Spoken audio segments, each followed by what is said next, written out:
So everybody, I thought I would give you some additional information that I can pass on from my tour during the 4th of July holiday here at Giga Texas. There is some new information that I would like to pass along that you might find interesting. And some of these are frequent questions that I get from viewers. Like this one. And that has to do with what we saw for the 4th of July celebration here. They moved a crane over by the west main entrance and they put up a United States and a Texas flag, and it looks really good.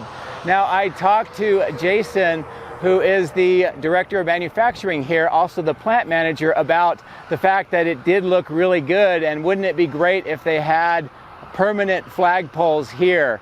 And the answer is those are definitely coming.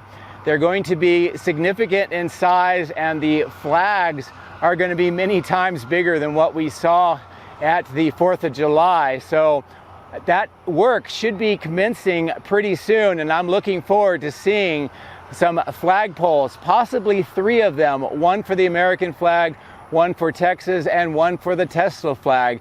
And once I see the work beginning, I will point that out to you, and I think it's going to be a great addition to Giga Texas.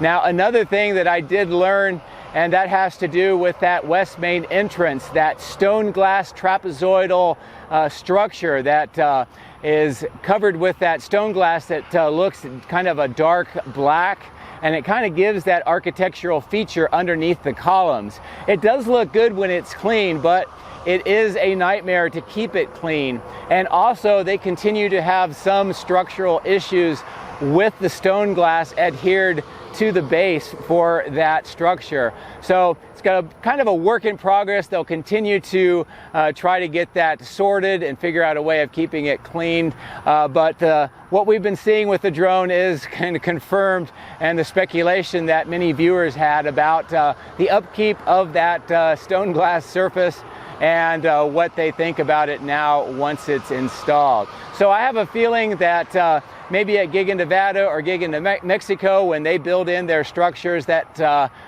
those renderings that we saw that had a feature similar to this is going to be different based on the experiences here at Giga Texas.